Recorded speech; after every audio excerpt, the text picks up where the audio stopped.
folks, JD here, and today we've got this. This is a really small selfie quadcopter. Now, as you can see, it's a folding quadcopter made by the Flytec Corporation. It's really quite small, really quite sweet. Look at this.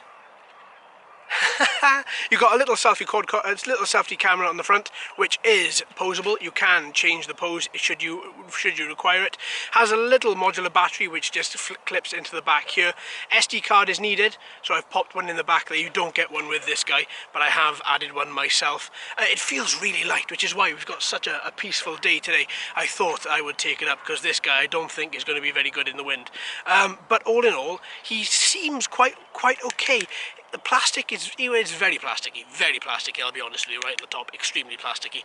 But it feels quite well put together, quite solid, quite well built. So we'll obviously see that as it's flying around. But all in all, I like its shape. Its shape intrigues me. It looks a little bit like a beetle with this domed top here. Very aerodynamic looks. Okay, so what about the transmitter? Well, the transmitter is huge, but it may fare okay. It's got something quite nice though that I haven't seen on any other quadcopter, and that is the FPV boom just clips out from the top and then slides straight back in. I like that. Altitude hold is with this quadcopter as well, so I tell you what, let's take her up. Alright, so to begin with, we're going to turn this on. The on button is on the side right here. It's a little bit finicky, a little bit difficult to see, but with that, if you just push it in, then you get white LEDs in the front, red LEDs in the back that just denotes you that it's on. So with that, let's put it on the mat. Let's turn on the transmitter, on button at the bottom. Single one up and one down to bind. Now as we're here, I don't know what the battery life of this little guy is going to be.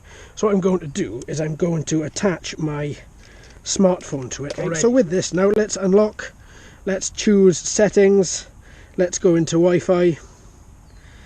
Scanning for Wi-Fi, there we go, Flytec, it's an open, and then if we go to the Flytec app and open up that, it should automatically, there we go, play, boom, video relay, back straight away, excellent.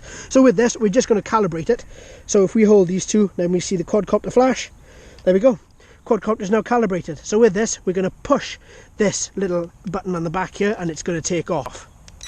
There we go! So the propellers in the back are downward facing, the propellers in the front are upward facing. That looks really quite nice. So with that, I'm just going to push to record some video. I'm going to turn it around to me. Let's take a few selfies. That's exactly what this is designed for. So with this, hello! Let's take some selfies. And let's see exactly how well it can be held in position. Because this has been my bugbear with a lot of quadcopters in the past. Is the fact that they don't hold position very well at all, so you can't snap little photos.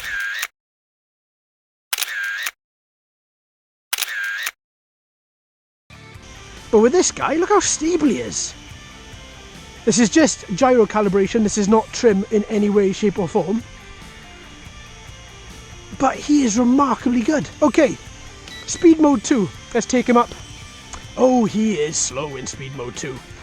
He turns so quickly, look at that. Whoa. And again. Okay, give him a bit more altitude.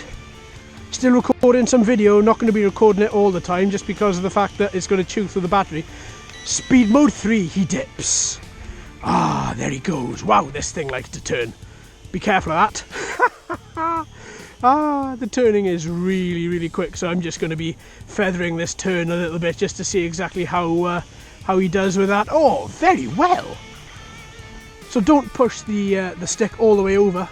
Just give it a little bit of a turning radius, and because of those upside down propellers in the back, the guy will just turn. Look at this. Really nice. Oh, I like this already. Right, okay, so he's pretty stable taking photos. I've got 1 minute and 30 of footage. So with this, I think what I'm going to do is we're going to try a 1 key landing, and if I put him back into speed mode 1, oh look at that, the slightest breeze, I'm flat down, and the slightest breeze, he's not going to cut through that at all. So what I'm going to do is give him a bit more speed, give him a speed mode 3. Speed mode 3 is a good speed mode, unfortunately though it does chew the battery. Alright, let's bring him down and let's take him up with smartphone and see exactly how he does that. We're back on the mat, so what I'm going to do is turn off. No, I'm going to turn off this transmitter to see if he stays connected, because he has got Wi-Fi connection to this camera. Yes, he has. Perfect. So with that, let's just get rid of the transmitter. And now, I'm going to be using him totally on this smart device. What I got for the second is speed mode 2, 60%. I'm going to keep him on that because speed mode 1, oh, that's not powerful. So with that, let's use the 1 key takeoff and let's take him up. Up he goes straight away. Okay, so he's still in 60%.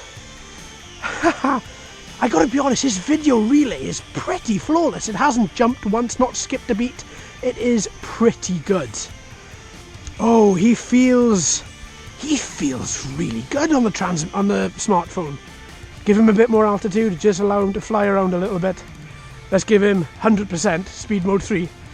Speed mode 2 it's still not as bad as speed mode 1, and still in speed mode 3, 100%, he's still finding it quite difficult to, he hasn't got the speed, the power he needs, but his movements are really nice.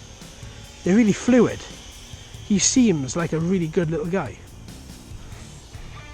His aerodynamics obviously helping on the body, as I mentioned in the beginning, the Beetle-esque shape to him. Oh, look at him. And those backwards propellers as well, those downward propellers on the back, really giving him a bit of an advantage as well. Which should, hopefully, enable the battery to last a little bit longer. Ah, in saying that, there's the battery flashes. There's the battery flashes. We have a low battery. So with that, let's bring him down. We've got 1 key landing, so let's find somewhere. And with this, we just use the 1 key landing. And then he should then just land without any issue. Okay, so what do you reckon? I think it was okay. Now, obviously, as we've got downward-facing propellers on the back, we've got upward-facing propellers on the front. Now, the downward-facing propellers, I've come across a few quadcopters in the past like that, and it either helps or it hinders. This helped quite a lot. His movements are quite fluid, a lot like a snake's head, moving. He flies really well. Take him out of speed mode 1 though, folks, as soon as you take him up. Put him into speed mode 2. Speed mode 2 is a little bit quicker. Speed mode 1 is just going to get you against the breeze. Speed mode 2 is going to get you through that breeze, but not very quickly. Speed mode 3, on the other hand, that's going to get you through the breeze and beyond. That's pretty quick. It's not very fast, but it's pretty quick. His movements are really nice. On the transmitter, he's pretty quick. He moves well. On the smartphone, he's pretty quick. He moves pretty well on that. I was actually quite astounded to find out exactly how well he does move. His camera, well, I'm hoping his camera's going to be good. This guy is stable enough for me to take a photo. None of the others selfie quadcopters have been. This guy, though, is totally. Now, that surprised me. This guy is okay. Let's see what that quality is like, though. Hopefully the quality is okay. I should say down here if the quality is okay, if I'm happy with it. All in all, though, quite happy. Okay. Transmitter, too big for words, but works really nicely. I didn't find any issue with it at all. I found it to be really nice in hand. I found it to work extremely well. The battery life was excellent. The transmitter range, again, had no issue. I thought it was really good. Now, I like this FPV holder. I'm a big fan of that. It grips your camera in, it grips your phone in really well. Look at that, with those 2 great big pincers. One here and one there. And it holds it really well. I tried a few times off camera to shake my phone out of this and I couldn't. Now there are a couple of little rubber bungs, a little bit of rubber pads under there as well, just to ensure that you can put your phone in there and it doesn't get scratched. But all in all, I like that little FPV holder. All in all, it's a win for this little guy. So there we are, folks. Thanks ever so much for watching and listening. I've been JD. You've been fantastic as always. If you haven't already, please like and subscribe. Hello and welcome to all the new subscribers. I hope you're enjoying the channel. So until next time, my friends, happy flying.